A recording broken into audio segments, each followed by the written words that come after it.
अल्हम्दुलिल्लाह वस्सलातो वस्सलाम अला रसूलिहिल करीम व अला आलिहि व अस्हाबिहि अजमईन अम्मा बाद फ़अऊज़ु बिल्लाहि मिनश शैतानिर रजीम बिस्मिल्लाहिर रहमानिर रहीम इहदिनस सिरातल मुस्तकीम सिरातल लज़ीना अनअमता अलैहिम गैरिल मग़ज़ूबि अलैहिम वलज़्ज़ालिन आमीन। ला इकराहा फिद्दीन।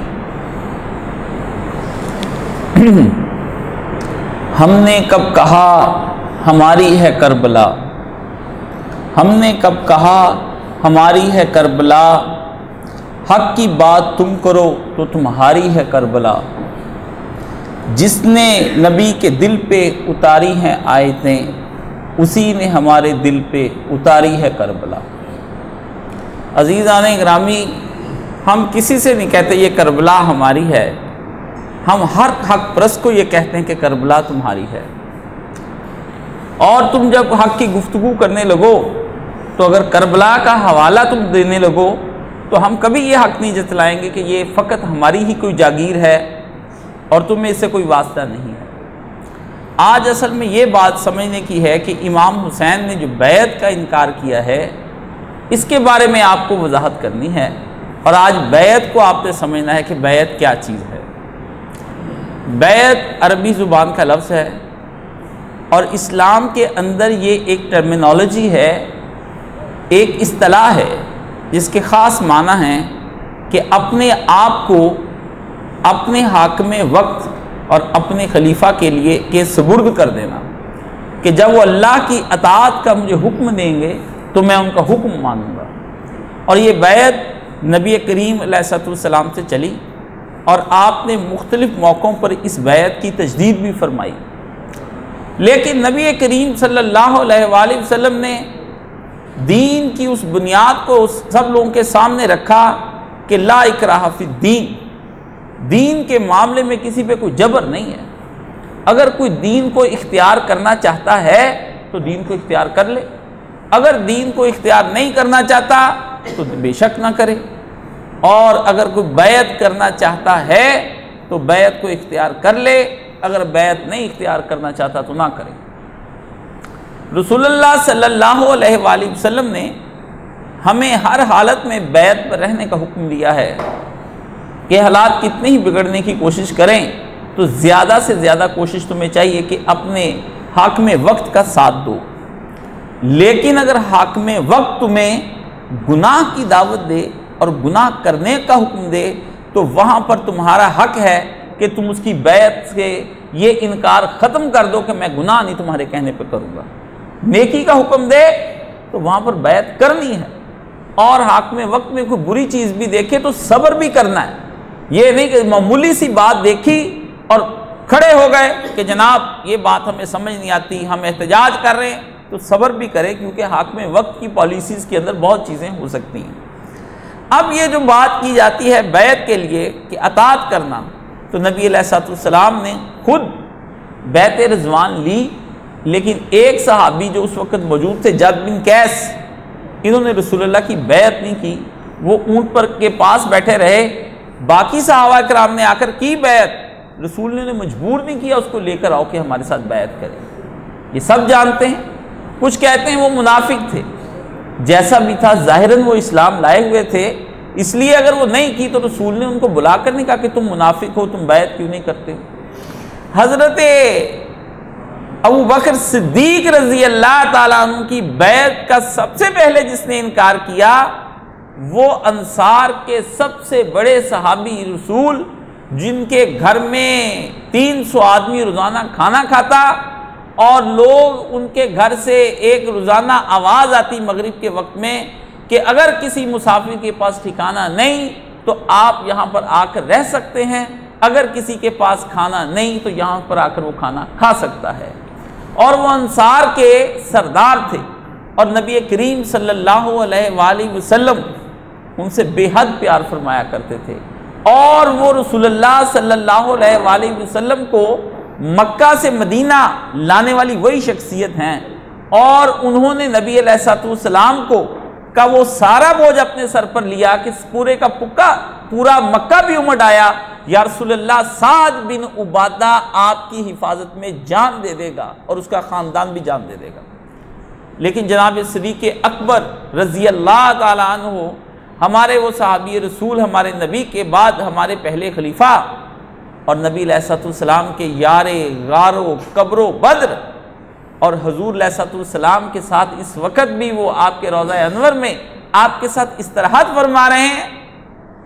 लेकिन उस यार ने ये नहीं कहा कि मैं रसूल का यार हूँ और खलीफा अव्वल हूँ, तुम साद मेरी क्यों नहीं बैत करते।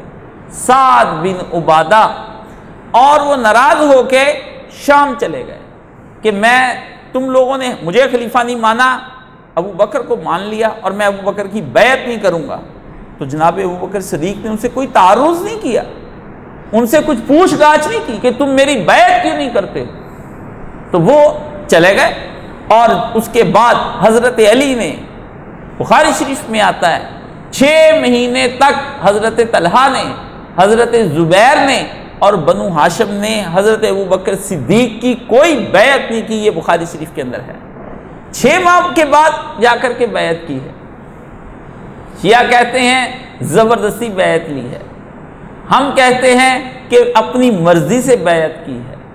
शिया को जब वहाँ पर हज़रत फ़ातिमा की नाराज़ी साबित करनी होती है तो वही रवायत को साबित करते हैं कि उनकी नाराज़ी हुई थी शेखैन से। जब हम कहते हैं कि अपनी मर्ज़ी से अली ने बैत की तो उसी रवायत के दूसरे टुकड़े को मानने से इनकार करते हैं। ये उनके बड़े शियों के और रवाफिज़ के बेशुमार तज़ाद हैं। आप उनको छोड़ दीजिए, आपको उनसे कुछ लेना देना नहीं है। आपको अपना काम सीधा रखना है। इमाम हुसैन और अहले बैत किसी के नहीं हैं, वो हैं तो हमारे हैं और हम उनसे प्यार करने वाले हैं और उनके पैरोकार हैं।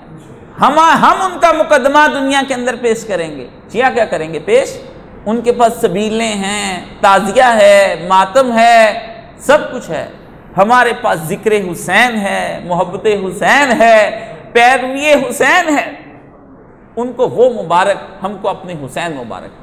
हम अपने हुसैन से अलग मोहब्बत करते हैं। हमारी और उनकी मोहब्बत के दरमियान में बहुत फासले हैं। खाक को आसमान से क्या निस्बत, गालिब को नुक्ता दान से क्या निस्बत, इन्हें हमसे कोई निस्बत नहीं। इसलिए हम अपना मुकदमा दुरुस्त रखेंगे। अगर हमारा मुकदमा गलत हो जाता है तो हम अपने हुसैन को खो देंगे। ये हमारे हुसैन हैं और प्यारे हुसैन हैं और लाडले हुसैन हैं। ये उतने ही लाडले हैं हमारे लिए जितने रसूलुल्लाह सल्लल्लाहु अलैहि वसल्लम के लिए लाडले थे। उतनी ही हमें इनसे मोहब्बत है जितनी नबी करीम सल्लल्लाहु अलैहि वसल्लम को मोहब्बत। उतने ही ये हमारे महबूब है जितने रसूलुल्लाह सल्लल्लाहु अलैहि वसल्लम को महबूब थे, और उतने ही हमारे प्यारे हैं जितने कि मेरे प्यारे नबी सल्लल्लाहु अलैहि वसल्लम को प्यारे। इसलिए अपने हुसैन से प्यार करें। हम मांगे का हुसैन किसी से नहीं लेंगे। कौन होता है कि हमें हुसैन दे? हमें हमारे रसूल हुसैन देकर गए हैं।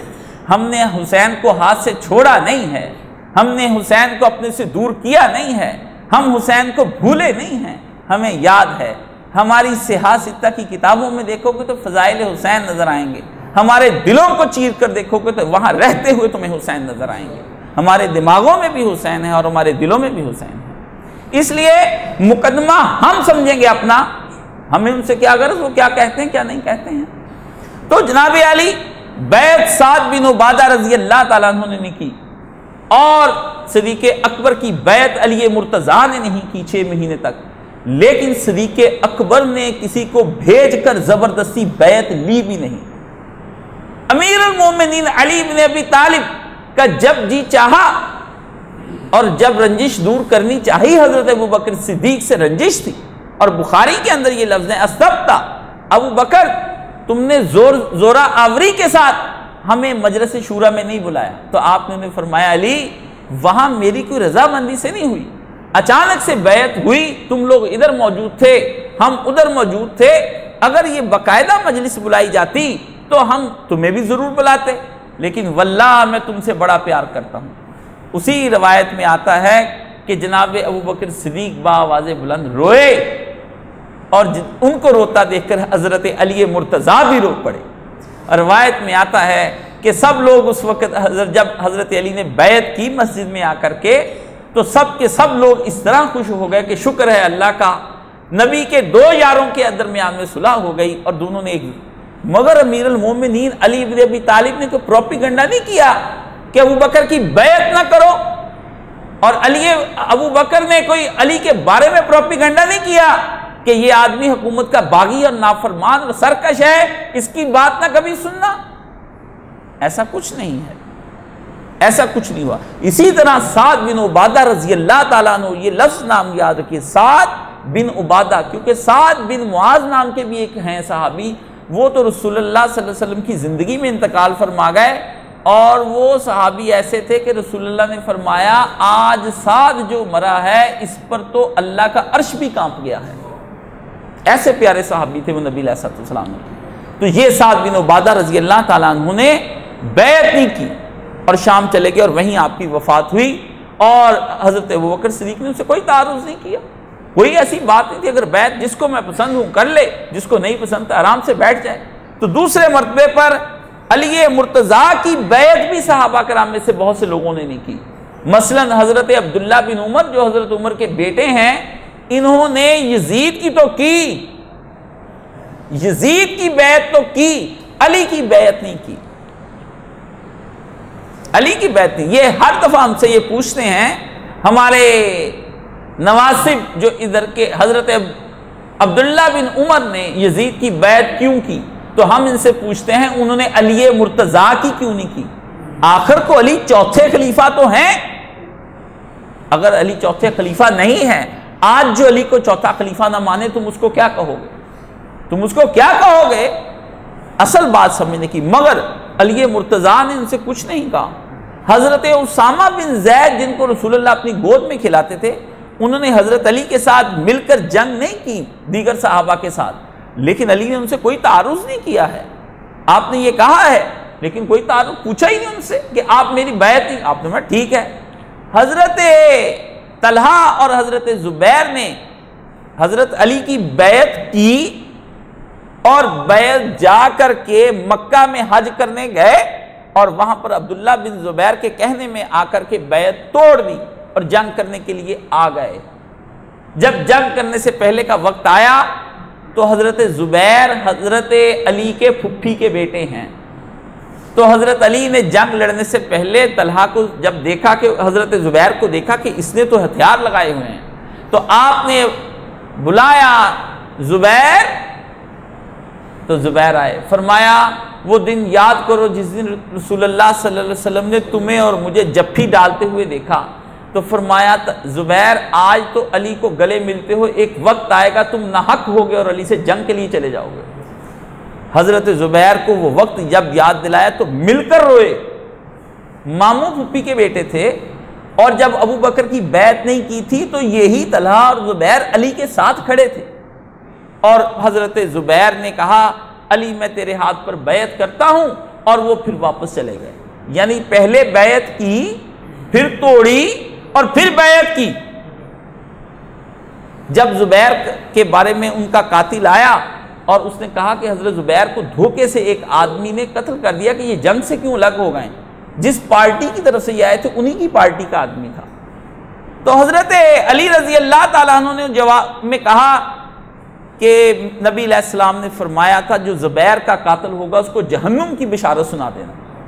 तुमने ये मेरे फुफ्फी के बेटे के साथ किया, अशरम वशरा में से हैं।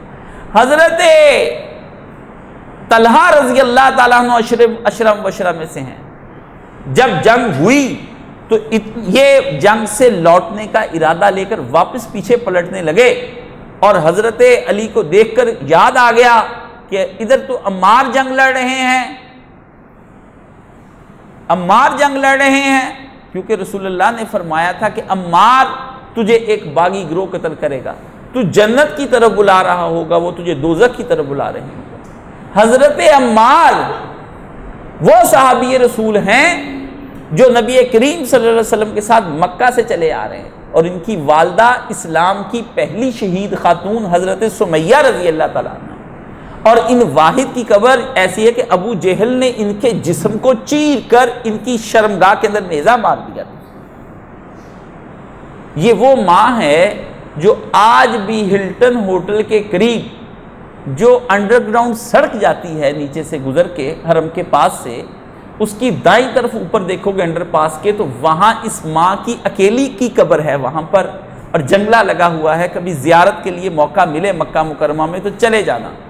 मक्का मुकरमा के होटल में खाना खाना तो तुम्हें याद रह जाता है, और अय्याशियां तो याद रहती हैं। वहां जो जगह जगह पर हमारी माएँ, हमारे रूहानी बापों की कब्रें और शहदा की कब्रें, वो तुमको याद नहीं है, वो तुम्हें कोई दिखाने वाला नहीं है। वो तुम्हें उल्टी सीधी झूठी ज़ियारतें करवा देते हैं। कभी मक्का के पहाड़ों में भी वक्त गुजारना कि एक पहाड़ में हमारी ये माँ भी सोई हुई है। तो हजरत अम्मार वापस पलटने लगे, हजरत तलहा, तो हजरत अम्मार को देख करके, तो हजरत तलहा जब वापस पलटने लगे तो मरवान ने हजरत तलहा के इस घुटने पर तीर मारा और आपको जख्मी कर दिया कि तुम जंग से वापस लौटने लगे। तो उनके खून का फव्वारा छूटा। तो उन्होंने मरने से पहले हजरत अली के एक फौजी को बुलाया और कहा, ये मेरी बैत ले लो और अली को कह देना मैं तेरी बैत के अंदर दुनिया से जा रहा हूं। अशरम बशरा थे, तौबा नसीब हो गई, सारी जिंदगी पैगंबर के साथ गुजारी थी, लेकिन कहीं गलत फहमी अगर हो गई तो गलत फहमी का अजहला भी कर दिया और लौट गए। समझ आई?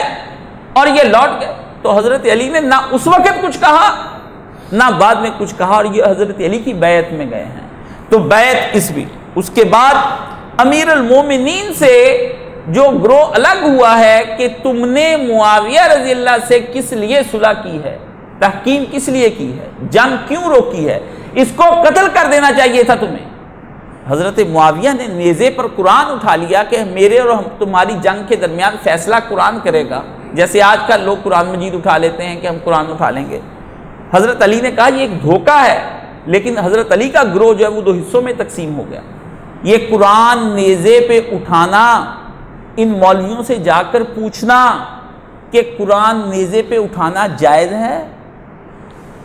कुरान तो आप अपने गलत मकासद के लिए भी हाथ में उठाएं तो वो नाजायज़ है। कुजा के जंग के दौरान कुरान की बेहुरमती करके उसको नेज़े पे उठाना, ये तुम्हें आज तक किसी आदमी ने इस मसले पर बात नहीं की हो। जाओ, हर तकरीर मिलेगी, लेकिन ये सवाल तुम्हें दुनिया में कहीं से नहीं मिलेगा कि कुरान को नेज़े पे उठाना आज के दौर में क्या जायज़ है। सुराग कर ले, ये जायज़ है क्या कुरान में? ये कोई तरीकाकार है? जंग रोकने के और कई तरीके हैं, ये तो नहीं। तो अमीर अल मोमिनीन ने कहा यह धोखा है, लेकिन लोग ने कहा नहीं जी, कुरान जब आ गया दरमियान में, ऐसे भी लोग होते हैं। हजरत अली जंग नहीं रोकना चाहते थे। आपने फरमाया मालिक अश्तर जो हजरत अली के लश्कर में थे, वो हजरत मुआविया के खैमे तक पहुंच गए थे, लेकिन हजरत अली रजी अल्लाह ताला ने उसको वापस बुलाया। लोगों ने कहा हम आपको कत्ल कर देंगे अगर मालिक को वापस नहीं आपने बुलाया। तो आपने उससे कहा क्या मेरी लाश चाहते हो जो तुम? उन्होंने कहा मैं खैमे तक तो पहुंच गया हूं इसके, आपने मैं आ जाओ। तो तहकीम का फैसला हो गया कि दरमियान में सालसी बना लो, वो एक अलग से मसला है। और वो अगर मैं आपको कभी सुनाऊं कि दरमियान में सालसी कैसे हुई है, आप कानों को हाथ लगाएंगे कि या अल्लाह ये भी सालसी दुनिया के अंदर ऐसी हुई है। मगर वो हजरत अली की इस सालसी को कबूल करने पर जो अली ने बाअमरे मजबूरी कबूल की है, उस पर एक ग्रोह हजरत अली ही के लश्कर से अलग हो गया, जो खारजियों का ग्रोह था कि अली भी काफिर हो गया और मुआविया भी काफिर हो गया।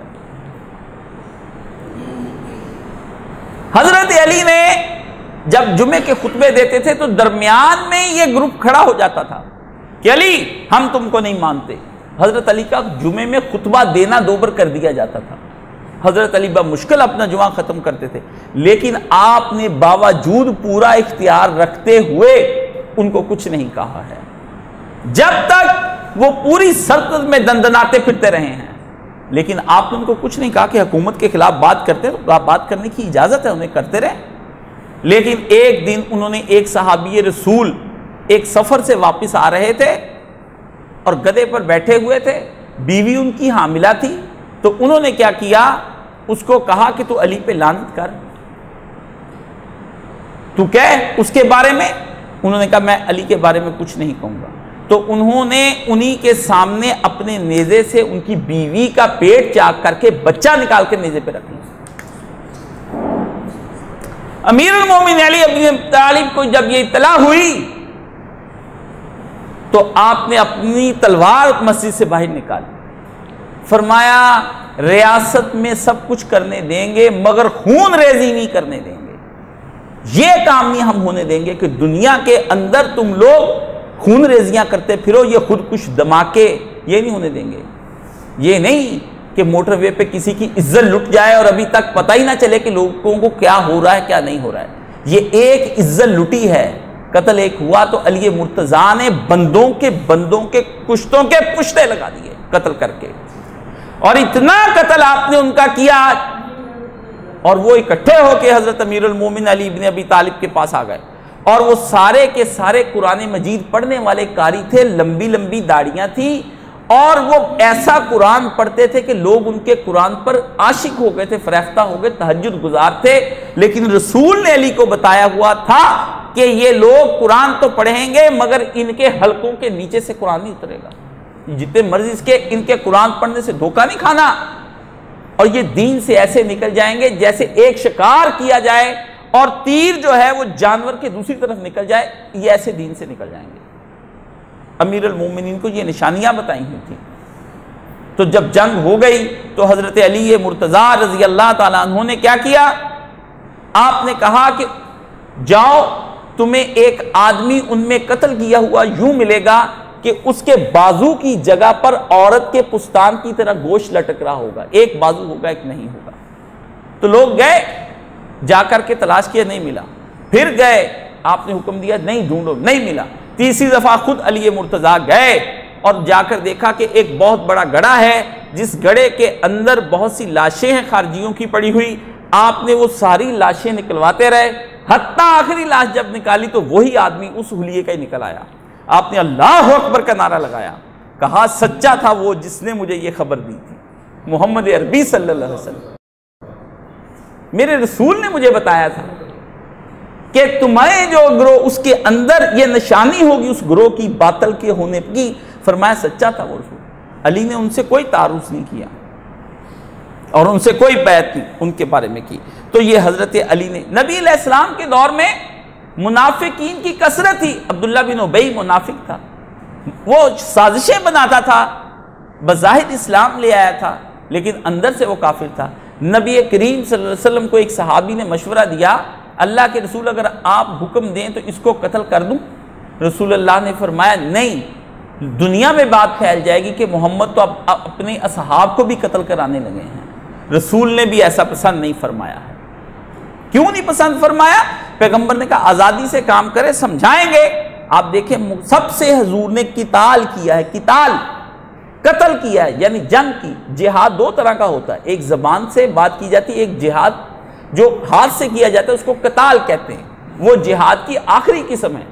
ये आपको पता होना चाहिए कि कताल क्या है और जिहाद क्या है। जब आप कुरान पढ़ते हैं तो फिर आप परेशान होते हैं कि यहाँ जिहाद के बारे में आया है कुरान मजीद में कि मुझे इन मुनाफिकीन के साथ जिहाद कीजिए, तो नबी ने जिहाद क्यों नहीं किया? जिहाद किया है, किताल नहीं किया है। ये आपको समझ होना चाहिए ये मसला। तो पैगंबर ने उसके साथ कोई किताल नहीं किया कि है, अगर वो करता है तो आज़ादी है।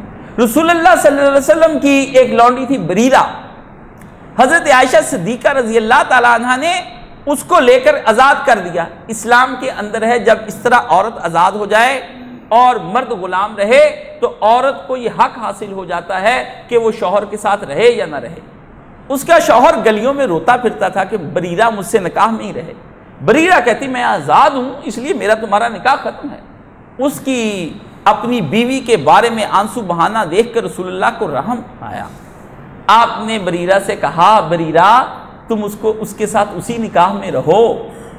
उसने रसूल से वो बात कही, अगर आज वो बात कही जाए तो सर तन से जुदा, मगर रसूल के सामने उससे औरत होते हुए बात कही। पैगंबर सल्लल्लाहु अलैहि वसल्लम क्या आप मुझको ये हुक्म दे रहे हैं या मशवरा दे रहे हैं? तो रसूलुल्लाह ने फरमाया इस वक्त मैं तुम्हें मशवरा दे रहा हूं। उसने कहा मैं आज़ाद हूं, मैं तो मशवरा मानने वाली नहीं। पैगंबर ने नहीं कहा तुमने मेरा मशवरा नहीं माना तुम कातिल। अब आपको समझ आ गया इस्लाम का हुर्रियत का सिस्टम क्या है, आज़ादी का सिस्टम क्या है। इस्लाम कब जंग करता है और कब अपने लोगों को, जो मुखालिफों को, किस हद तक बर्दाश्त करता है। इस्लाम कहता है कि अगर डी चौक में जितना मर्जी धरना दिए जाएं, बर्दाश्त करो उस बात को, उनकी इस चीज को, लेकिन तुम लोग कत्ल नहीं कर सकते कि तुम मेरे मुखालफत में उतर आए तो मैं तुम्हारा रात रात तुम्हारा कत्ल कर दूं। ये बात है मुकद्दमा इमाम हुसैन का, जो अब आपको मैंने बताना है। ये यजीद की हुकूमत पहली हुकूमत आई इस्लाम की मुखालफत में जिसने इमाम हुसैन से जबरदस्ती बैत लेने की कोशिश की। ना तो रसूल का ये उसवा है, ना तो अबू बकर सिद्दीक का ये उसवा है, ना ये उसवा हजरत उम्र का है, ना उस्मान का है और ना अली मुर्तजा का है, ना ये कुरान का हुक्म है कि किसी पे जबर किया जाए। ला इकराह फिद्दीन, दीन के अंदर कुछ जबर नहीं है। जब जबर नहीं है तो फिर किस तरह से कर सकते हैं। लड़की रसूलुल्लाह के पास आई, या रसूलुल्लाह मेरे बाप ने मेरा बचपन में निकाह कर दिया था, अब मैं वो निकाह बरकरार नहीं रखना चाहती हूं, मुझे अपने चचा का लड़का पसंद नहीं है। रसूल ने फरमाया तुम्हें इख्तियार है कि तुम उससे निकाह करो, तुम्हें इख्तियार है कि तुम निकाह से अलहदगी इख्तियार कर लो, ये ही है। बोलो तुम निकाह से अलहदगी इख्तियार करना चाहती हो। बेटी और बाप का झगड़ा चल रहा था। बाप कहता था तुम्हें इख्तियार नहीं है, बेटी कहती थी इख्तियार रसूल ने दिया है, इस्लाम का मिजाज नहीं है। देखो मामूली सी बात है, मगर जब बारगाह रिसालत में बाप बेटी का मुकदमा आया, रसूल ने बेटी के हक में फैसला सुनाया, तो बेटी ने कहा कि बाप ने कहा ठीक है, जब रसूल ने बता दिया तो अब रखो या ना रखो। उसने कहा निकाह तो रखूंगी, मगर दुनिया को बता जाऊंगी कि नबी ने हर एक को आजाद किया है, हर एक को आजाद किया है रसूल पैगंबर। निकाह तो रखूंगी, अब्बा के कहने पे निकाह रखूंगी, बाप की लाज रखूंगी, लेकिन ये इख्तियार दिखाना मकसूद है कि कोई किसी का गुलाम नहीं है। रसूलुल्लाह ने फरमाया कोई किसी को ना कहे ओ मेरे गुलाम मेरी बात सुन, क्योंकि सारे इंसान फकत अल्लाह ही के गुलाम है, किसी और के गुलाम नहीं है।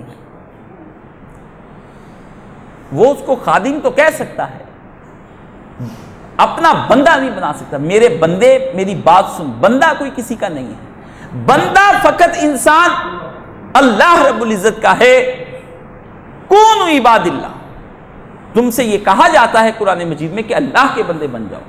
अब ऐसे में यजीद बैत ले रहा है हजरत इमाम हुसैन अलैहिस्सलाम की, तो वो कुरान की आयत से टकराता है कि ला इकराह फिद्दीन, और ला इकराह फिद्दीन के खिलाफ कूनु इबादिल्लाह या अय्युहल्लज़ीना आमनू इब्दुल्लाह, ईमान वालो अल्लाह के बंदे बन जाओ। यजीद इमाम हुसैन से कह रहा है तुम मेरे बंदे बन जाओ। ऐसे मौके पर तो आप अपने दिलों से पूछिए हुसैन इब्न अली को करना क्या चाहिए था? उसको अल्लाह का बंदा बनना चाहिए था या यजीद का बंदा बनना चाहिए था?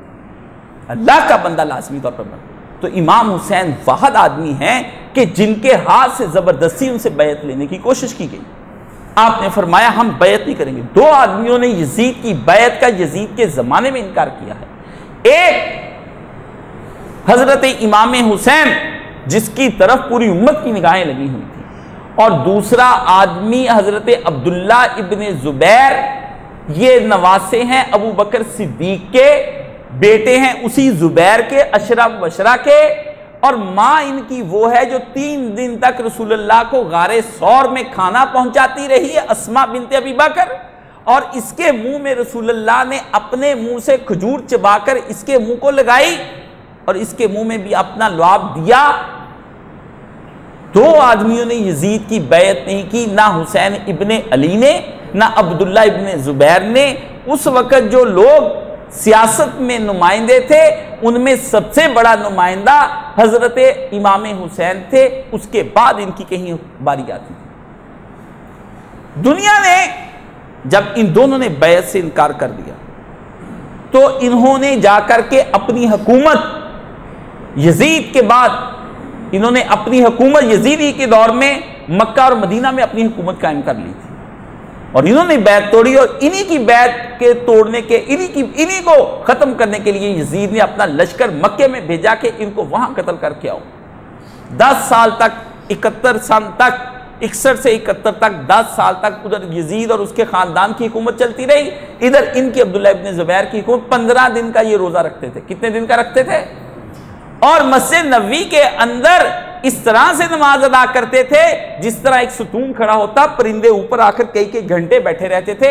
अपनी हालत क़याम में कितना ही लंबा कुरान पढ़ते चले जाते थे। इमाम हुसैन ने कहा हम तुम्हारे बंदे बनने वाले नहीं। अब इमाम हुसैन की इसके अंदर पॉलिसी क्या है, आज आपको हम वो समझाएंगे। इमाम हुसैन की पॉलिसी के 3 नुकात हैं, अगर आप वो याद रख लें तो कभी भी आपको नासबी तंग नहीं करेंगे। हुसैन ने पहली ये बात का ऐलान बैत करके ना करके हुसैन इब्न अली ने ये ऐलान किया कि मैं कभी भी बातिल की हिमायत नहीं करूंगा। करबला अगर मुख्सिर बयान करनी हो तो हम आपको ये बताएंगे कि मैं कभी भी बातिल की हिमायत नहीं करूंगा, इमाम हुसैन ने कहा।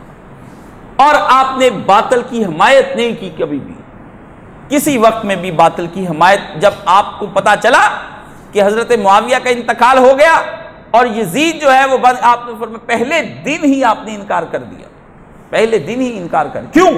20 साल पिछला दौर वो देख चुके थे, जो जुल्म ज्यादती जो लोगों के साथ जो लोगों का कत्ल हुआ है, आप सोच भी नहीं सकते कितने सहाबा इकराम पिछले सालों में कत्ल किए गए हैं।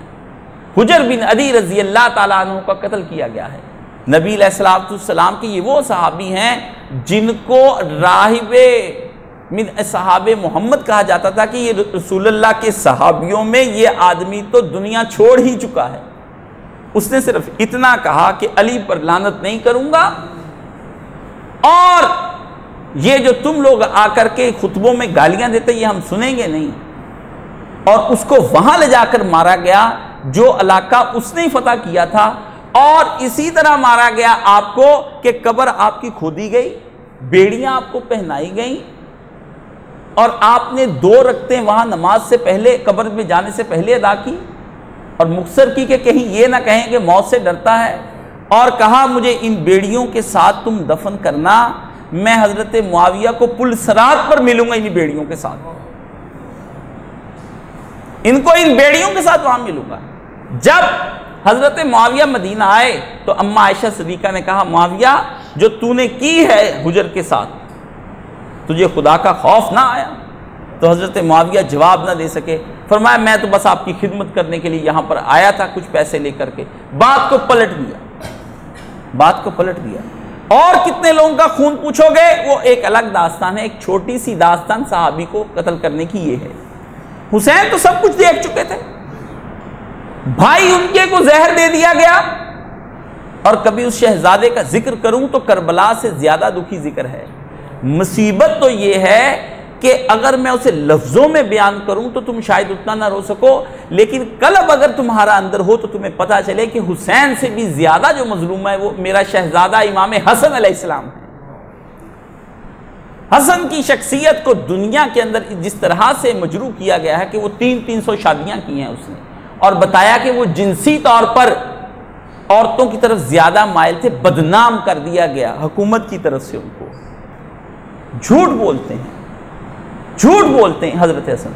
उस शहजादे के साथ जो किया गया, हुसैन तो फिर थोड़े बूढ़े होकर गए हैं दुनिया से, वो शहजादा तो जल्दी 40-45 साल के अंदर जहर मिला के शरबत के अंदर यजीद बिन मुआविया के इशारे से, मैं नहीं कहता हूं, साहिब औनुल मबूद कहते हैं, अहले हदीसों के वो सबसे बड़े आलिम जिन्होंने अबू दाऊद की शर्ह लिखी है औनुल मबूद, उसमें उन्होंने लिखा है किताबुल लिबास बाबुन नमूरी वस्सिबात 4 नंबर जिलद और 116 नंबर सफा, जाकर निकाल कर पढ़ ले। उन्होंने उसकी शरह में लिखा कि यजीद बिन मुआविया के इशारे से उनकी बीवी जादा बिन अशस ने उनको जहर दिया इस बात पर कि मैं तुमसे निकाह भी कर लूंगा और इतने लाख दिरहम भी तुमको दूंगा। वो लालच में आई और उसने इमाम हसन को जहर दे दिया। वल्लाह वो जिगर के टुकड़े नबी अलैहिस्सलाम के लाल के जब थाल में गिरे हैं कट के जहर की वजह से, तो खून की उल्टी की है रसूलुल्लाह के इस बच्चे ने। तो वो देख चुके थे हुसैन इब्न अली के भाई तो खुफिया तरीके से मार दिया गया, कुछ जाहिर तरीके से मत। तो उन्होंने बातिल की पूरे 20 साल बैठकर उसको मुशाहिदा किया। खत आया हजरत मुआविया के दौर में कूफा से कि हम लोग यहां बेचैन हैं और तुम हुसैन इब्न अली तलवार लेकर उठते क्यों नहीं हो।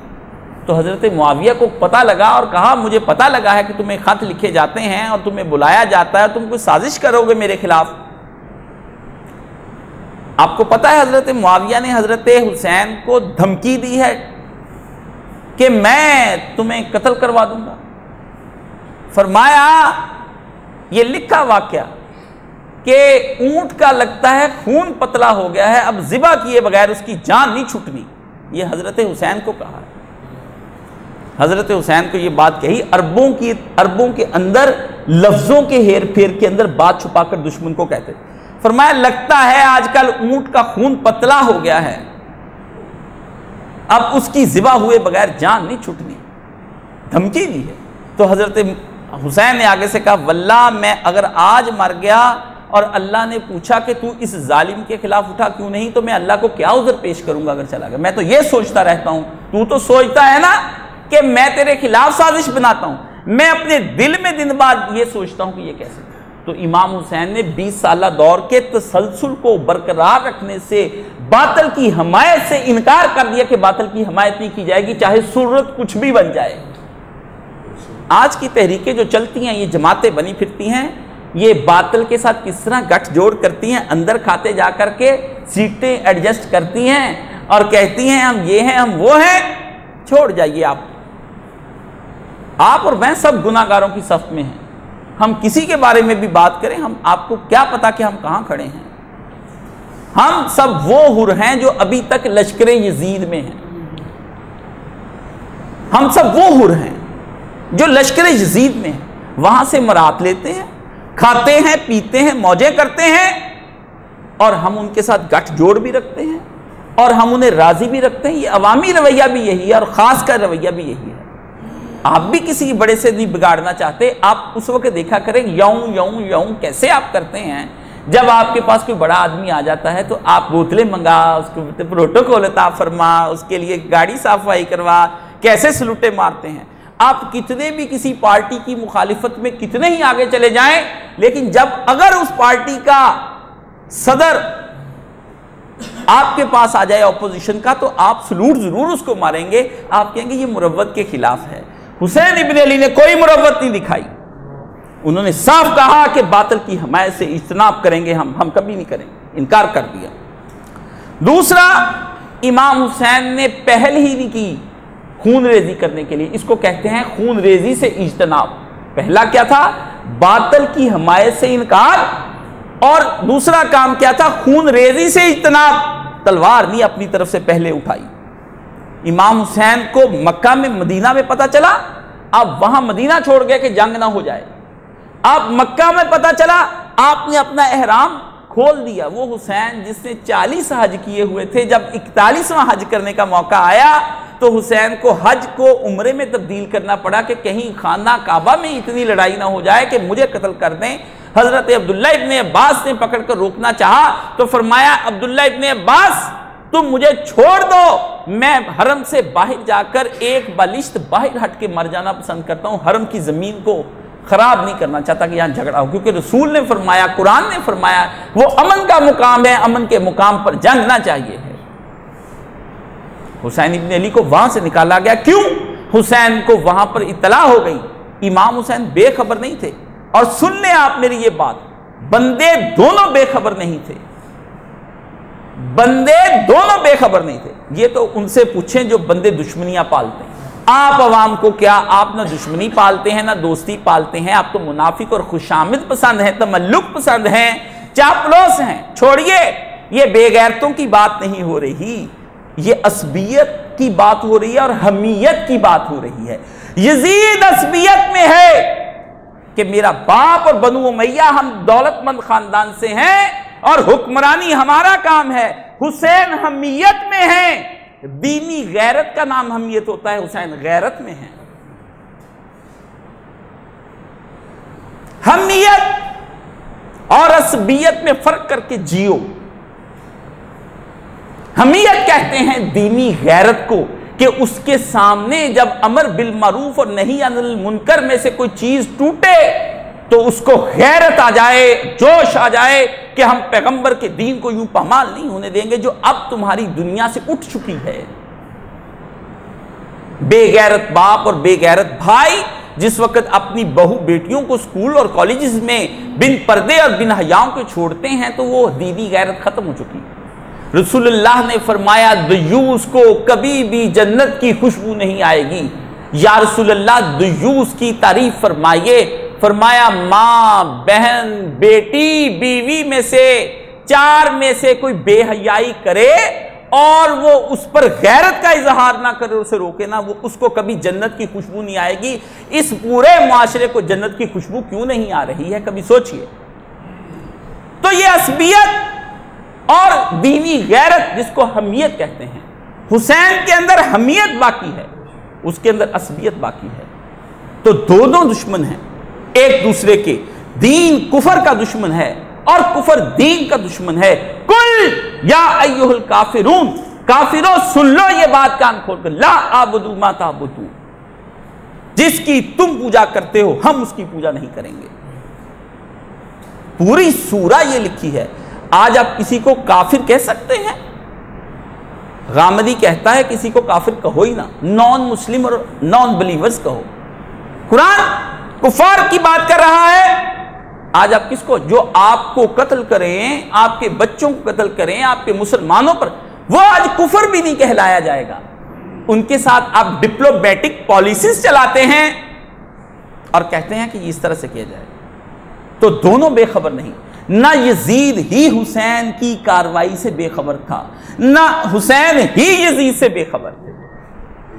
कूफा में मुस्लिम बिन अकील को हुसैन इब्न अली ने अपने चचा के बेटे को कहा कि जायजा लेकर हमें बताओ, और उन्होंने जायजा लेकर बताया कि फिजा अच्छी है, आप जान तशरीफ लाइए। यहां भी हम लोगों के अंदर बैत का साफ कहेंगे कि भाई हमने बैत नहीं की है, अपना मौक़िफ़ बताएंगे। अब लोग तोड़े जोड़े जो मर्जी करें, हुसैन ने अपना कूफा का प्लान किसी के ऊपर वाज़ेह नहीं किया है। एक जगह दिखाएं कि इमाम हुसैन यजीद के खिलाफ वहां जाकर तलवार उठाकर उसके खिलाफ जिहाद करने वाले थे, दिखाएं। आपको क्या पता हुसैन जो आग लगा रहे थे पूरी दुनिया के अंदर, जोश और हमियत दीदी की जो गैरत बेदार कर रहे थे, उसके लिए जंग लड़ना जरूरी नहीं था। उसके लिए हुसैन इब्न अली को मजलूम होना जरूरी था और चुप हो जाना जरूरी था। इसलिए यजीद बाखबर था। इमाम हुसैन को भी खबर हुई कि हाजियों की शक्ल में एहराम पहने हुए अपने पास तलवारें लेकर मुझे कत्ल करने के लिए आ रहे हैं।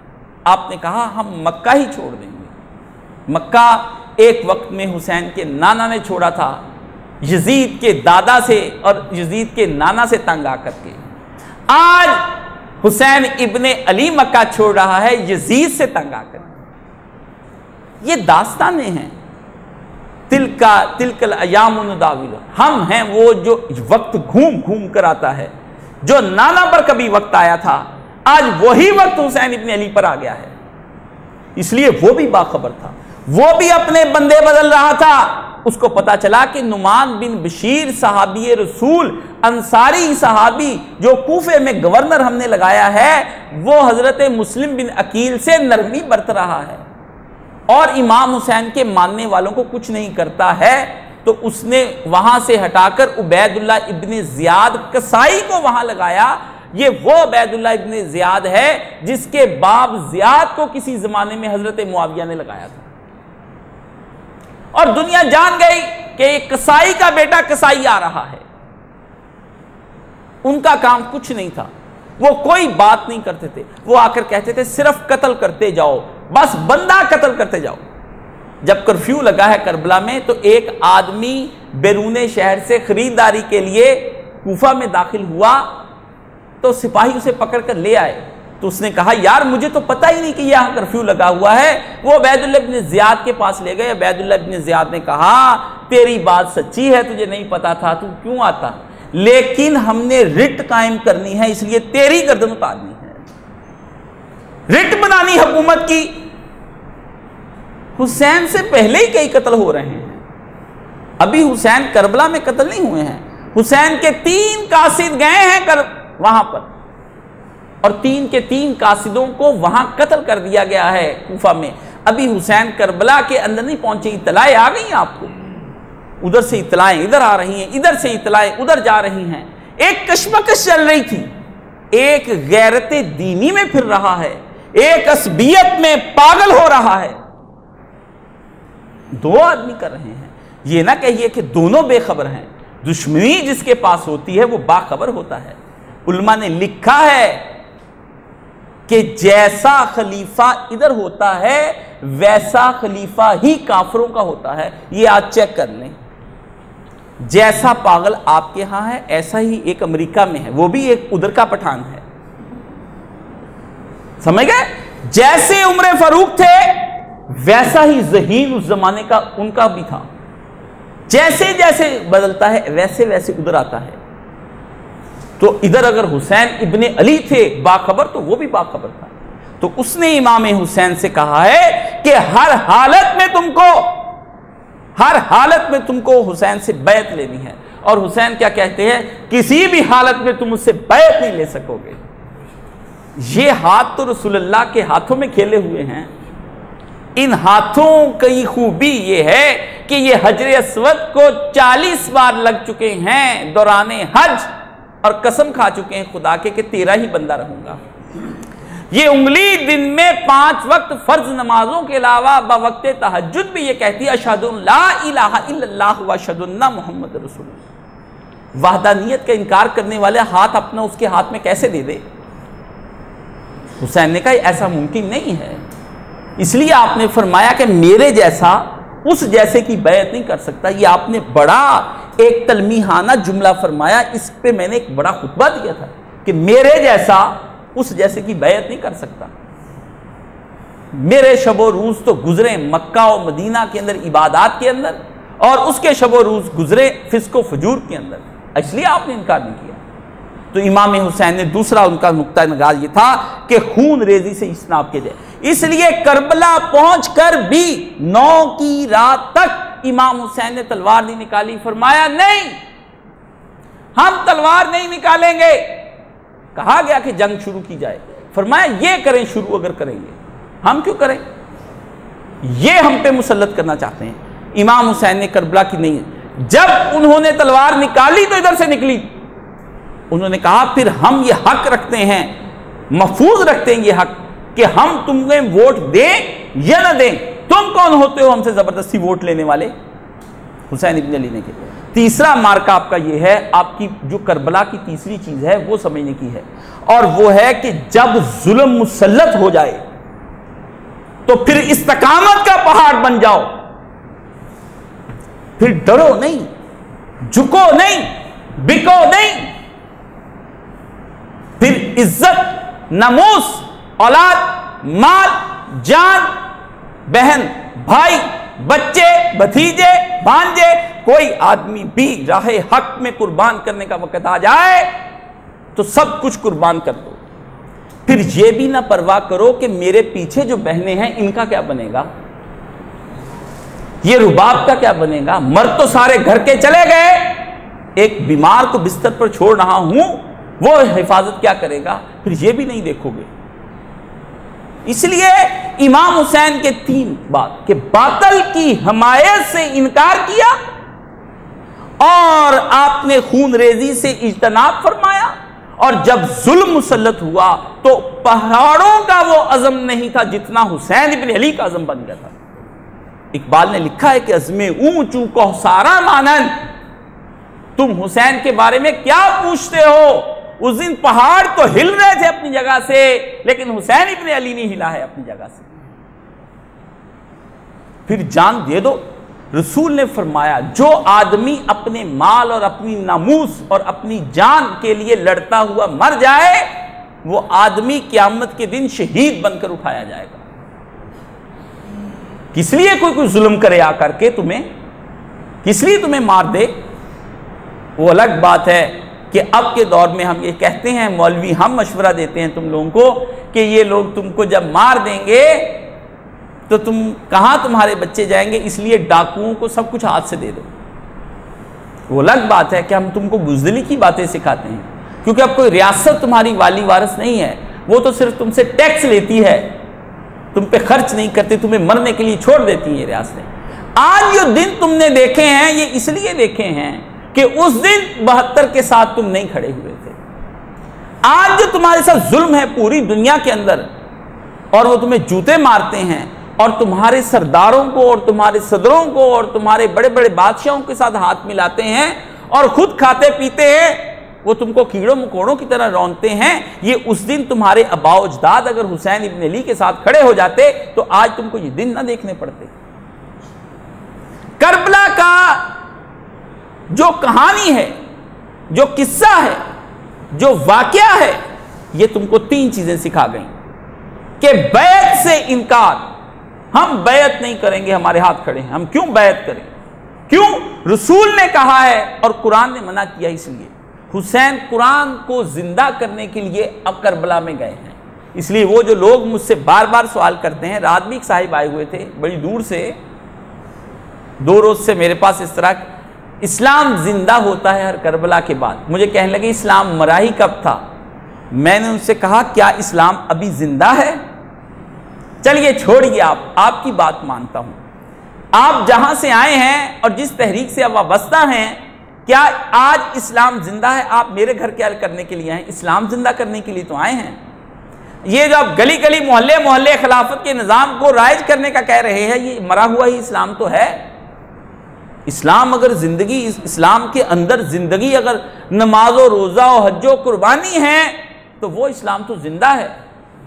अरब के लोग रसूलुल्लाह सल्लल्लाहु अलैहि वसल्लम से पहले भी और आपकी बेसत से पहले भी और आपकी पैदाइश मुबारक से पहले भी हज भी करते थे, नमाज भी पढ़ते थे, कुर्बानियां भी देते थे, रोजे भी रखते थे और अपने डिफेंस के लिए अपना जिहाद भी करते थे।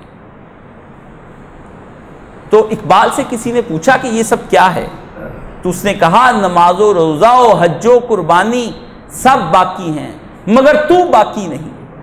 नबी तुम लोगों को बाकी रखने के लिए आता है।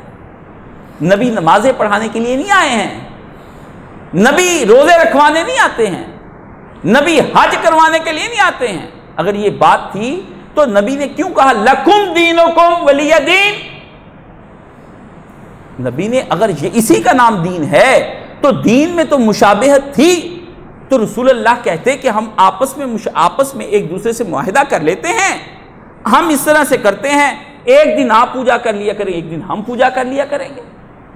रसूल ने बुतों को काबे से क्यों उठवाया? ये सवाल है तुम लोगों के लिए। ये जो लोग कहते हैं कि मंदिर बना दो, ये तुम्हारे यहाँ अकलियतें हैं, रसूलुल्लाह ने क्यों कहा तुम वहां से निकल जाओ? वजह, पैगंबर ने क्यों नहीं वहां एक बुत रखवा दिया कि चलो भाई तुम भी आकर पूजा कर लिया करो, मैं तो रहमतुल लिल आलमीन हूं। पैगंबर ने कहा नहीं, ला अबुदु मा ताबुदून वला अंतुम आबिदून मा अबदतुम, और वो कभी मौका नहीं आएगा कि मोहम्मद उसकी पूजा करने लग जाए जिसकी तुम पूजा कर रहे हो। न माजी में की न मुस्तकबिल में करेंगे। और हुक्म आखिरी सुनाया लकुम दीनुकुम वलिय दीन, तुम्हारे लिए तुम्हारा दीन, हमारे लिए हमारा दीन। जाओ तुम उधर हो जाओ, हम इधर हो जाएंगे। जब मैदान लगेगा देखेंगे कौन किसको जेरो जबर करता है। और फिर जेरो जबर करने के लिए उन्होंने कुव्वत लगा ली।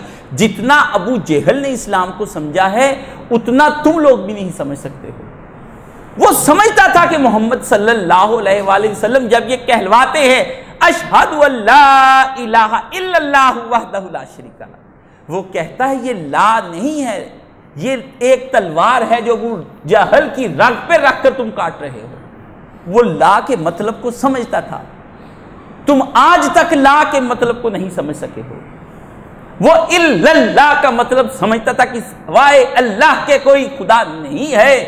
वो कहता था ये कैसे हो सकता है, क्योंकि वो खुद भी खुदाओं में से खुदा बना हुआ था। वो कहता था जब इल्लल्लाह कहा जाएगा तो मेरा गुलाम और मैं एक ही सफ में खड़े होकर नमाज पढ़ेंगे, ये कैसे मुमकिन है? ये नहीं हो सकता है।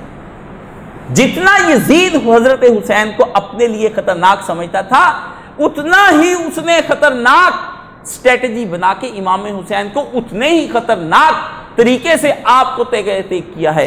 इतना डरा हुआ था बदबख्त कि उसने कहा मरे हुए हुसैन के जिस्म को भी चिकना चूर कर दो, कहीं जान ना बाकी रह जाए। इतना डरा हुआ था, इतना डरा हुआ था कि उसने कहा हुसैन का सर काट कर लाओ। इतना डरा हुआ था। और वो अकेला नहीं डरा हुआ था, पूरी सल्तनत के जितने सूबे थे सबके गवर्नर डरे हुए थे कि 20 साल का हिसाब अब पाक होने लगा है। 20 साल का हिसाब अब पाक होने लगा है। वो तो शुक्र करो उस जमाने में अदलिया नहीं हुआ करती थी, वरना केस वहां चला जाता और जज साहब बिक जाते। उस जमाने में यह नहीं थी, वहां तो दो बदू थी और सामने आकर निपटने की बात थी। इसलिए इमाम हुसैन किस तरह से उनके साथ, वो इमाम हुसैन को जितना जुल्म हुआ है आप सोचें वो कितना डरा हुआ और सहमा हुआ था। आप ये सोचें, उसने कहा एक बच्चा भी ना बचे, क्योंकि एक बच्चा भी हमारे हुसैन का अगर बच जाता है तो मुश्किल में। लेकिन खुदा है ना, वो अगर हुसैन के नाना को हिजरत की राह में रात में काफिरों के दरमियान से बचाकर ले गया और गारे सौर के बाहर आकर के भी वो ना देख पाए, वो हजरत ज़ैनुल आबिदीन को भी देख ना पाए। हुसैन ने हिजरत की नाने की तरह इमाम ज़ैनुल आबिदीन को वैसे बचाया अल्लाह ने जिस तरह के मोहम्मद रसूलुल्लाह सल्लल्लाहु अलैहि वसल्लम को बचाया। अल्लाह जाने जब कत्ल करने लगे हैं तो पता है हुसैन को बचाने वाली कौन थी? वो सैयदा ज़ैनब थी सलामुल्लाह अलैहा। गिर गई भतीजे के ऊपर, फरमाया इससे पहले कि तुझे कत्ल करे मेरी गर्दन काट दे। इससे पहले फुप्पी ने कहा मेरी गर्दन काट दे। नस्ले हुसैन ज़ैनब की कर्जदार है।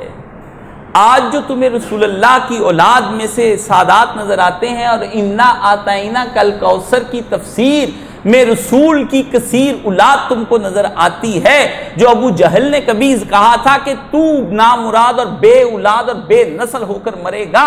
अल्लाह ने सादात को जो बचाया है ये एक कर्ज है ज़ैनब बिनते अली का, कि उसकी तफसीर के लिए तुम लोगों के लिए हुसैन और उसकी औलाद को बचा कर गई है। ज़ैनब की पहचान अभी किसी ने नहीं की है, हम करवाएंगे आपको इस दफा। ज़ैनब कौन है, ये कहां से आई है, बकवास की है एक हरामजादे ने, और मुझे हरामजादा कहने में कुछ शक नहीं है। सब्ज़ पगड़ी बांधकर उसने कहा कि ज़ैनब को तो तलाक इस वजह से हुई थी कि वो जबरदस्ती अपने भाई के साथ करबला जाना चाहती थी। भौंका है कुत्ता, रसूल की बेटी पर भौंका है। हिंद पर अगर कोई कुछ कहता यजीद की दादी को तो आप लोग कहते सहाबिया को कहा है। ज़ैनब सहाबिया हैं क्योंकि हजरत फातिमा का इंतकाल रसूलुल्लाह के 6 महीने के बाद हुआ है। कितने महीने के बाद? तो बीबी ज़ैनब हजरत फातिमा 4 बच्चे छोड़कर गई हैं। एक को कहते हैं हसन, दूसरे को कहते हैं हुसैन, तीसरी को कहते हैं ज़ैनब और चौथी को कहते हैं उम्मे कुलसूम। 4 बच्चे छोड़े हैं और इन चारों ने अपने नाना जान की ज़ियारत फरमाई हुई है और 4 के 4 सहाबी हैं और इनकी मां भी सहाबी है और इनका बाप भी सहाबी है और हजरत अबू तालिब की बीवी रसूलुल्लाह की चची वो भी रसूलुल्लाह पर ईमान लेकर आई हैं। रसूल उसकी कब्र में, चची की कब्र में खुद उतरे हैं। हुसैन के दादा, हुसैन की दादी, हुसैन के नाना, हुसैन की नानी, हुसैन की माँ, हुसैन का बाप, हुसैन की बहनें, हुसैन का भाई, कुल्लुहुम सहाबीयून, सब के सब सहाबी हैं। इन्होंने उस रुखे अनवर की जियारत फरमाई हुई है जिसके लिए तुम चाहते हो कि दुरूद शरीफ पढ़कर कहीं रात को ख्वाबों में आ जाएं। अगर वो रुखे रोशन से पर्दा उठा दें आज, तो सरकार ने फरमाया मुस्लिम शरीफ में कि एक वक्त आएगा, मेरे उम्मतियों पर एक वक्त आ जाएगा। लोगों ने कहा, साहबा ने कहा क्या? फरमाया तुम तो दिन रात जियारत करते हो, फ्री में जियारत करते हो, कोई पैसा कोई टका नहीं देना पड़ता, मुझे देखते हो 5 वक्त में। मेरी उम्मत में ऐसे प्यारे भी मेरे होंगे कि वो अब कहेंगे हमारा माल और औलाद सारी अल्लाह की राह में दे दी जाए, फिर एक दफा जियारत हो जाए रसूलुल्लाह से। और क्या कहा तुमको? तुम्हें ये कहा कि वो जो लोग इस तरह मेरी जियारत के लिए तड़पेंगे, मेरे साहब तुम लोगों को एक दफा जन्नत की खुशखबरी, जिन्होंने मुझे नहीं देखा और तड़पेंगे उनको 7 दफा जन्नत की खुशखबरी। बिन देखे ईमान लेकर आए। कितने दिल हैं जो आज तड़प रहे हैं। लोग कहते हैं अल्लाह हम तुझसे ये तो नहीं कभी कहते कि तू रसूल को दिखा, लेकिन तू रोज़ा रसूल तो दिखा।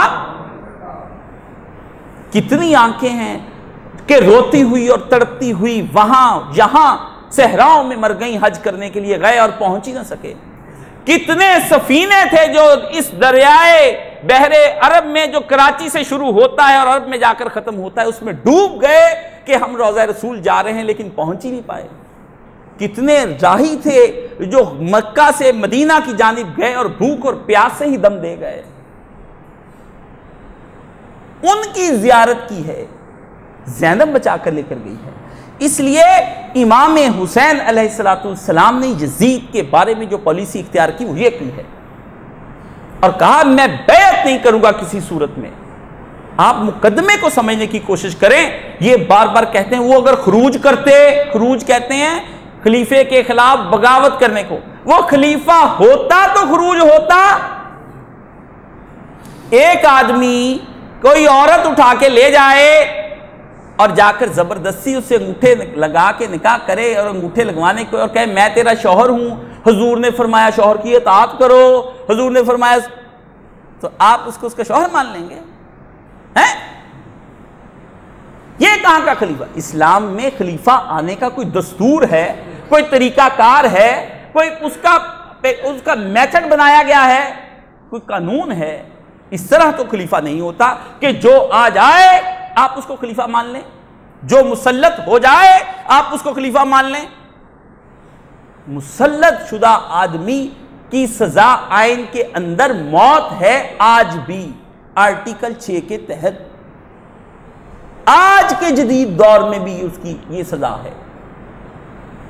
दौलते मुश्तरका कॉमनवेल्थ उस मुल्क से अपना नाता तोड़ लेते हैं जिस मुल्क पे डिक्टेटरशिप आ जाए और आपकी मईशत का ग्राफ आज गिर जाता है। तो वो जो गिर जाता है, रसूलुल्लाह सल्लल्लाहु अलैहि वसल्लम ने जो दीन आपको कामिलो मुकम्मलो अतम और पूरा दिया है, उसमें कोई कानून नहीं होगा। आप किस दुनिया में रहते हैं? ये मुलाने आपको क्या पढ़ाना चाहते हैं? क्योंकि इनको वहां से मुशाहरा आता है, इनको मुशाहरा आता है। महीने के बाद जो बच्चा वहां से पढ़ लेता है वो उन्होंने यूनिवर्सिटी इसलिए नहीं बनाई, ये कुम ने और इन्होंने ये यूनिवर्सिटियां दीन के लिए नहीं, आप तो बड़े अहमक हैं, ये इसलिए बनाई हैं कि यहां से वो मौलवी घड़ घड़ के निकले जो दीन को बुनियाद बनाकर हमारे जुल्म की हुकूमतों के आगे आड़ खड़ी कर दे। इस वजह से है, ये इस वजह से है। इसलिए वहां से आज तक ढंग का काम नहीं निकलेगा, कुफर का फतवा निकलेगा या तौहीन का फतवा निकलेगा। फाजिल फलां वो अरबी बड़ी गले से निकालता है।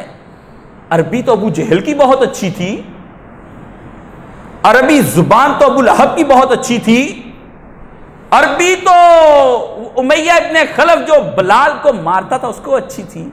बिलाल तो फिर अरबी से इतने ना वाकिफ होंगे कि वो बाहिर के थे, उनकी अरबी बहुत अच्छी थी। इतनी लंबी दाढ़ी थी अबू जहल की, अबू लहब की। तो पैगंबर क्या इस बात पर आपको कहते कि अरबी बोले, नाक में गुनगुने करके कुरान को पढ़े? कितना कुरान पढ़ते थे खवारिज। रसूल ने फरमाया सब जहन्नुम में, फरमाया माथों पे निशान होंगे नमाज के लेकिन जहन्नुम में, घुटनों के ऊपर सफेद निशान आ जाएंगे लेकिन जहन्नुम में। तखनों को देखोगे तो बैठ बैठ के अत्तहियात 2-2 घंटे की मर, लेकिन जहन्नुम में। और फरमाया जो आदमी इस तरह के हुलिये में तुमको नजर आए और बैतुल्लाह शरीफ में मुल्तजम और हजरे अस्वद के दरमियान में खड़ा होकर भी नमाज अदा करे और बुग़्ज़े अहले बैत उसके दिल में हो, उसकी इबादत कबूल नहीं की जाएगी। दिलों को टटोल लो, अपने दिल को फाइंडिंग करो इसके अंदर। अगर कहीं कोई जर्रा आज है तो उसको फना कर दो। रसूल शफाअत नहीं फरमाएंगे। महरूम जो हो गया रसूल की शफाअत से, हजूर उसको लिवाउल हम्द के झंडे पर रसूलुल्लाह खड़े नहीं होने देंगे। हजूर हौज़े कौसर पर उसको पानी नहीं पीने देंगे। हजरे अस्वद जाकर के पुले सिरात पर पैगंबर खड़े होकर देखेंगे उसको, वो बिजली की तेज रफ्तार से नहीं गुजर सकेगा। कैसे गुजरने दे? मोहम्मद अरबी सल्लल्लाहु अलैहि वसल्लम का कटे हुए जब आपके सामने फरमाया, हदीस में क्या आता है कि जो आदमी को जैसे कत्ल किया गया है, आदमी उसी तरह कब्र में उसी हालत से निकलकर उधर पहुंचेगा।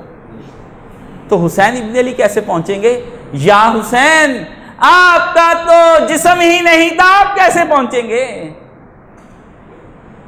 आपका तो जिस्म ही नहीं था, आप कैसे पहुंचेंगे? क्या कटा हुआ गला अलग से पहुंचेगा?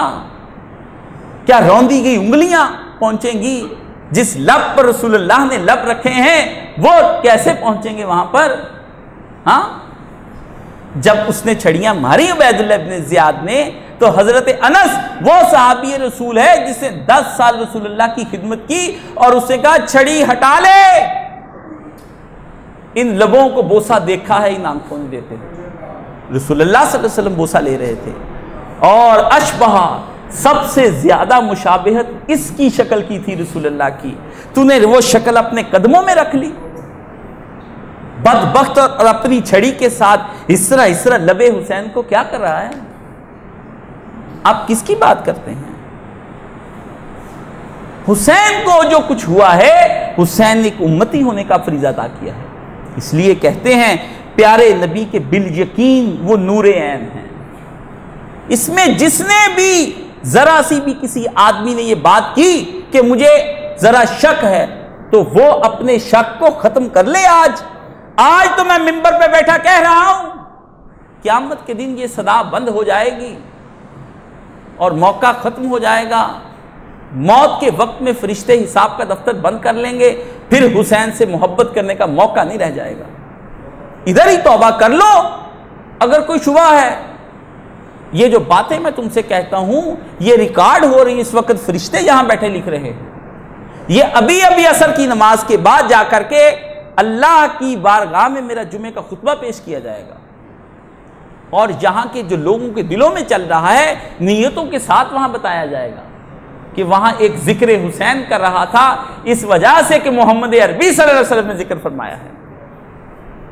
मैं जज्बाती गुफ्तगू करने का आदी नहीं हूं, लेकिन रसूलुल्लाह सल्लल्लाहु अलैहि वसल्लम के बारे में अगर जो जज्बाती और गैरतमंद नहीं है उसको अपना इलाज करवाना पड़ेगा। उसका खून ठंडा हो गया है और जिसका खून ठंडा हो जाए वो बेगैरत हो जाता है और बेगैरत की इस्लाम में कोई गुंजाइश नहीं है। इसलिए फरमाया प्यारे नबी के बिल यकीन वो नूर ऐन हैं। नबी की आंख का नूर थे, हुजूर उनके जरिए से देखते थे दुनिया को। प्यारे नबी के बिल यकीन वो नूर ऐन हैं, शेरे खुदा के लाल और जहरा के चैन हैं। शेरे खुदा के लाल और जहरा के चैन हैं। है दास्ताने करबो बला इतनी सी मुख्तसर। अब जरा सुनना, अगला मिसरा अगर तुम लोग समझ गए तो समझना मैंने तुमको सारी हुसैनियत आज ही दे दी है।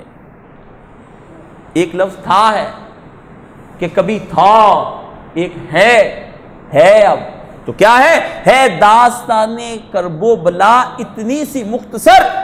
एक था यजीद, एक मौला हुसैन है। था यजीद, था। कौन है जो सामने आकर मुझे कहे मैं यजीद की औलाद हूं? कोई सामने आए ये नासबी कहें कि हम यजीद की औलाद हैं।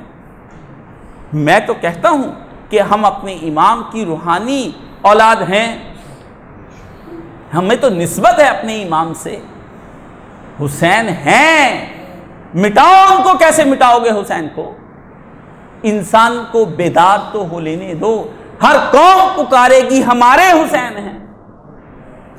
इंसान को भी हिलने तो दो, इनको गैरत तो आने दो, इनको हमीयत तो आने दो, इनके खून को जोश तो मारने दो, इनको ईमान के ऊपर हरारत रखकर तपने तो दो। हर कौम पुकारेगी कि हमारे हुसैन हैं। हुसैन जिंदा लोगों का हुसैन है। हुसैन उनका हुसैन है जिनके दिल जिंदा होते हैं। हुसैन अक्लमंदों का हुसैन है। हुसैन आशिकों का इमाम है। ओ इमाम आशिका पूरे बतूल।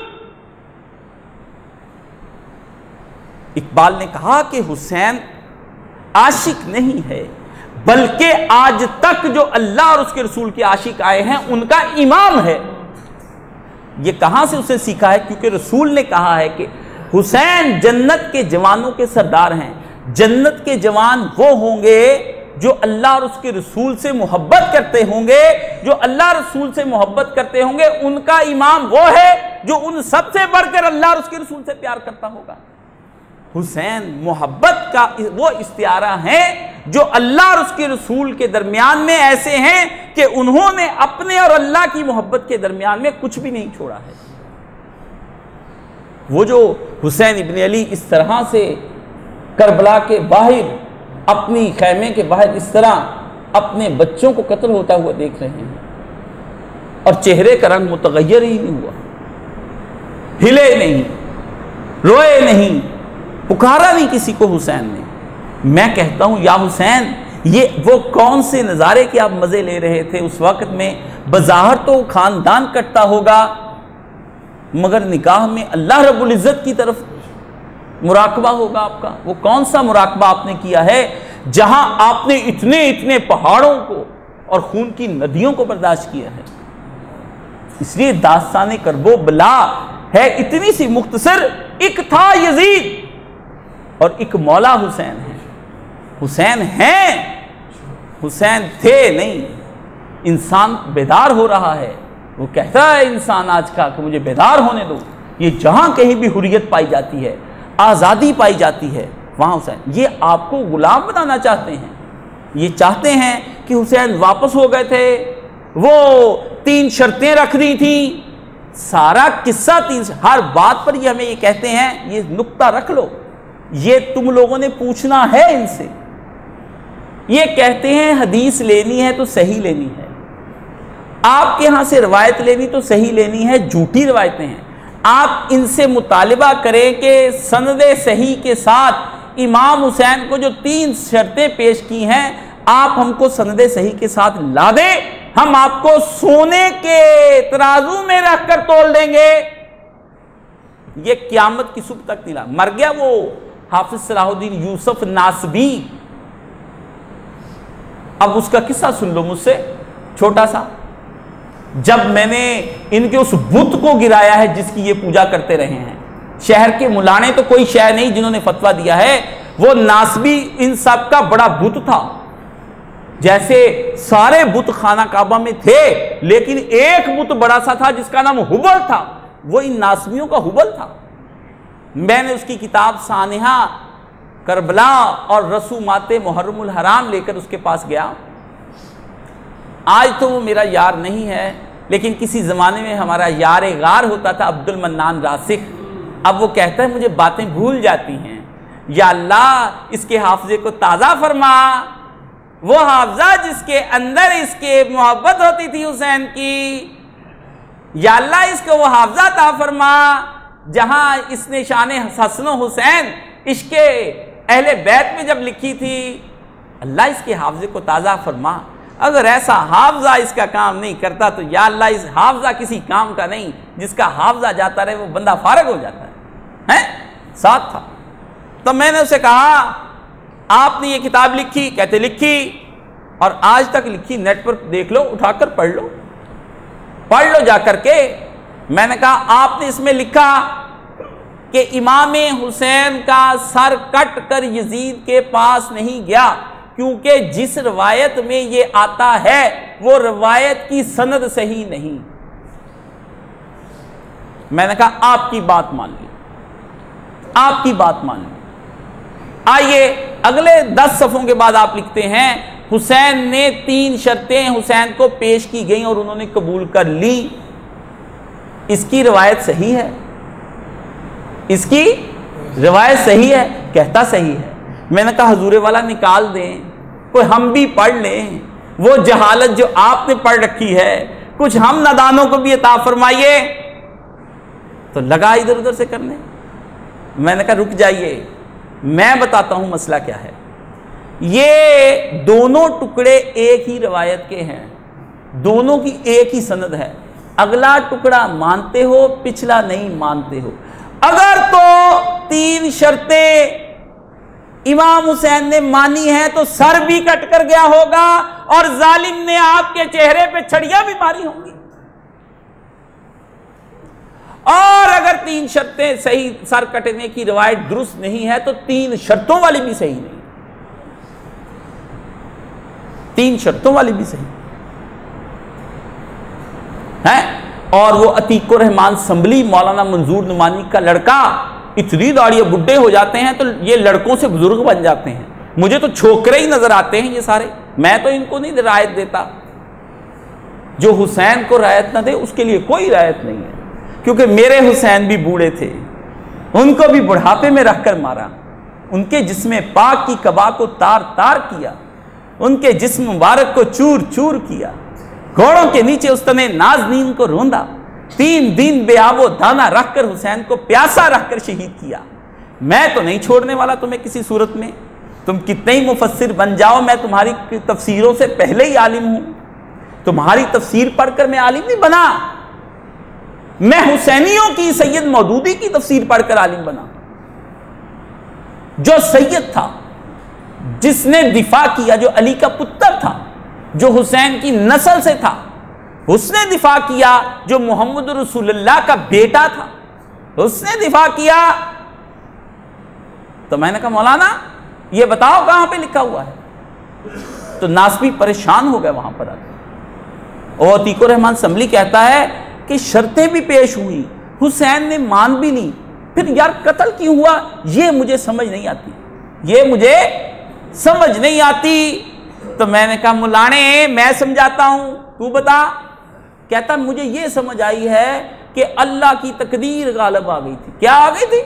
अल्लाह की तकदीर हुसैन को बचाने के लिए गालिब नहीं आई, मारने के लिए आ गई, उम्मत में तफरका डालने के लिए गालिब आ गई, उम्मत को जोड़ने के लिए गालिब नहीं आई। इस वक्त बदबख्त जब अपने गुनाह करते हैं और अल्लाह पे डालते हैं। अकबर इलाहाबादी ने इस पे कहा है, हैरत आती है मुझे हजरत इंसान पर, फेले बात तो खुद करे और लानत करे शैतान पर। हैरत आती है मुझे हजरत इंसान पर। अकबर इलाहाबादी बड़ा चालाक था, अल्लामा इकबाल उसको मुर्शद मानते थे, बड़ा होशियार था। मीठे मीठे अंदाज में वो छित्तर मारता था सर के ऊपर कि इंसान हैरान परेशान हो जाता है। लोगों ने उसके कलाम को ये समझ लिया कि शायद अकबर का कलाम जरीफाना है। जरीफाना नहीं, वो इकबाल से भी ऊपर आलिम था, लेकिन उसको पढ़ा नहीं गया सही तरह से। क्या कहा कि हैरत आती है मुझे हजरत इंसान पर कि फेले बात तो खुद करे और लानत करे शैतान पर। है कहते हैं अल्लाह की तकदीर गालिब आ गई। जब गलत काम हो जाए अल्लाह की तकदीर गालिब आ गई। जब इनसे पूछे हुजूर आप तहज्जुद पढ़ते? अल्हम्दुलिल्लाह मैं जल्द ही 2:30 बजे उठ जाता हूं। वो भी अल्लाह ने पढ़वाई, तूने पढ़नी थी, हाजी तूने करना था। नेकियां अपने पल्ले, कुरान मजीद में आया है। अगर इनसे कुछ, इन इंसानों के साथ हम कुछ कर दें तो ये कहते हैं खुदा ने ये क्या कर दिया है। और जब इनको हम अपनी रहमतों का मजा चखाएं, कहते मैंने ही किया है। 3 शर्तों वाली रिवायत में एक ही सिलसिला चला रहा है। या तो 3 शर्तें सही हैं तो फिर हुसैन का सर कट के कूफा से यजीद के दरबार में भी गया है और उसने आपको छड़ियां मारी, ठीक है। अगर सर नहीं कट के वहां गया, सिर्फ कूफा में रहा है, जैसा कि बुखारी शरीफ में कहते वहां तक गया, आगे नहीं गया। अगर नहीं गया है तो फिर हमें यह बता दे वो सर गया कहां है। इब्ने तैमिया रहमुल्लाह ताला सबसे बड़े इमाम, जिनका सऊदी अरब में वो 38 जिल्दों में फतावा शेख अब्दुल अजीज बिन बाज ने छापा, 38 जिल्दों में फ्री देते हैं मुलानों को। उसने वहां टॉपिक बांधा है रासुल हुसैन, फ़अैन रासुल हुसैन, हुसैन का सर कहां गया। क्यों? वो सुन लो। क्योंकि एक सर का मकबरा जो है वो दमिश्क में शाम में बना है, एक मिस्र में बना है, एक कूफे में बना है, और एक सर मुबारक जो है वो जन्नतुल बकी में है। ये 4 रवायतें बनाते हैं। अब वहां पे होता है शिरक, लोग जाते हैं मन्नतें मांगते हैं। शिरक का रद्द करने के लिए, लोगों को तजब्जुब में डालने के लिए कहता है कि सर तो पता ही नहीं आज तक चला, कहां चला गया, इसलिए आप खामखाई इन बुतों की पूजा, इन खाली कब्रों की पूजा कर रहे हैं। पकड़ा गया, शिरक का रद्द करता करता पकड़ा गया। सर कहां है फिर? हमने इब्ने तैमिया को पकड़ लिया, भी तू दस नफी सिर किथे सर कहाँ है? इब्ने तैमिया से पूछ लो, वही कहता है कहीं नहीं है, पता नहीं कहाँ। हजरत उस्मान पूरे के पूरे साबत के साबत जो हैं जन्नतुल बकी में उनकी तदफीन हुई, अल्लाह उन पर रहमतें फरमाए। हजरत अली पूरे कब्र में गए हैं, हजरत हसन पूरे कब्र में गए हैं, अबू बकर उम्र पूरे के पूरे कब्र में गए हैं, उम्महातुल मोमिनीन कब्र में गई हैं, सब सहाबा पूरे कब्र में गए हैं। हुसैन इब्ने अली और मेरे नबी के लाल और मेरी बीबी के चैन और नूरे ऐन, मैं ना तेरी कब्र ढूंढ पाऊं, ना मैं तेरा सर ढूंढ पाऊं, ना मैं तेरा तन ढूंढ पाऊं, ना मैं तेरे हाथ ढूंढ पाऊं, ना मैं तेरे पांव ढूंढ पाऊं, मैं कहां सलाम पढ़ूं? तुमको तो ये गम है कि बकी के ऊपर बने हुए कुब्बों को वहाबियों ने गिरा दिया है, मुझे ये गम है हुसैन इब्ने अली की कब्र कहां है? वो सहराओं में तुमने जानवरों के लिए छोड़ दी खाने के लिए। हुसैन इब्ने अली के तने नाज़नी को तुम छोड़ आए मिट्टी के अंदर, उसके तन पर कोई तुमने कपड़ा नहीं डाला है, तुमने उसको नंगा करना चाहा है रसूल के नवासे की बेहुरमती करने के लिए। तुमने उसके तन से अबाओ कबाओ इमामा दस्तार सब उतार ली। रसूलुल्लाह का बच्चा कैसे मारा है तुमने? हुसैन का अली असगर तो हुसैन ने देखा होगा कि वो 6 माह का था, पूरा तो था, अली अकबर पूरा तो था, अब्बास पूरा तो था। ज़ैनब तू हर एक की लाश उठाकर तो रोई होगी, मगर हुसैन की लाश पर तू कैसे रोई होगी? क्या कीमे पर रोई होगी? क्या बोटियों पे रोई होगी? आप सोचते क्यों नहीं हैं? आप कहते हैं कुरान में तदब्बुर करो, उसकी गहराई में उतरो, अंदर से मोती निकलेंगे। नबी ने कहा मैं हुसैन से हूं, हुसैन मुझसे हैं। नबी ने कहा मुझ में भी उतरो। बुखारी शरीफ की नबी के लफ्जों की गहराई में तो गए हो, नबी के खून की गहराई में नहीं जा सके हो। नबी के लफ्जों की गहराई में गए हो कि फातिहा पढ़ी जाएगी कि नहीं पढ़ी जाएगी। जिसको रकत मिल जाती है, क्या उस रकू मिल जाता है, क्या उसको रकत मिल जाती है? मुझे ये बताओ कि जिसको हुसैन मिल जाता है, क्या उसको रसूल मिल जाता है? तुम कहते हो कि फातिहा के बगैर नमाज नहीं होती है, तो हुसैन के बगैर दीन भी नहीं होता है। तुम कहते हो रफल इजदैन मिन जीनत सलाह, रफल इजदैन जीनत है नमाज की। हुसैन इब्ने अली जीनतुल इस्लाम, हुसैन इस्लाम की जीनत है। मेरे सामने तुम कैसे रवायात पढ़ सकते हो? इन रवायात को छोड़कर मेरे नबी के चैन और उसके नूरे ऐन को मैं तो किसी जिंदगी में जब तक जीता हूं, या इलाही बिन हुसैन की मोहब्बत के मुझे मौत ना आए। मैं तो जब जाऊं तो उस वक़्त मैं तेरा दरूद पढ़ता हुआ तेरे प्यारे पैगंबर सल्लल्लाहु अलैहि वसल्लम पर जाऊं, और मेरी जान जब निकले तो मैं कह रहा हूं अल्लाहुम्मा सल्ली अला मुहम्मदिन व आला आली मुहम्मद। आल भी आखिर में आ जाएगा और मोहम्मद भी आ जाएगा, उधर ही दम निकल जाए। इससे बड़ी कौन सी दुआ है मेरे लिए? मेरी तो जिंदगी का सारा सफर इसके लिए है। मेरी तो नमाजों की जो दुआएं हैं वो भी इसी के लिए हैं। मैं जो रोजे रखता हूँ इस खात्मा बिल ईमान के लिए रखता हूँ। वो जो मैं बैतुल्लाह के पीछे भागता हूँ और सही और सफ़ा मरवा करता हूँ और एहराम कपड़े उतार कर उस फिजाओं में घूमता हूँ, तो मैं इसीलिए करता हूँ मेरे हुस्ने खात्मा की इलामत हो जाए। अब कैसे कहते? मुजद्दिद अल-अफ़सानी कहते हैं मैं अपने वाली से पूछा, वो मुजद्दिद जिसकी गर्दन ना झुकी, जिसकी जहांगीर के आगे है, जिसकी गर्मी नफ्स से आलम इशरा, वो मुजद्दिद अल-अफ़सानी जिसने जहांगीर के आगे गर्दन ही अपनी झुकाई और अकबर के दीन के, और कहता नफ्स से अहरार जिसके अंदर की सांस ने हिंदुस्तान में इस्लाम को बचा लिया था। इकबाल ने कहा जब पहुंचा, जब मैं शेख अकबर की कब्र पर लाहौर पर, वहां इकबाल ने नज़म लिखी उनकी कब्र पे जाके, तो उन्होंने कहा अकबर मैं तेरे दीन को नहीं पहचानूं।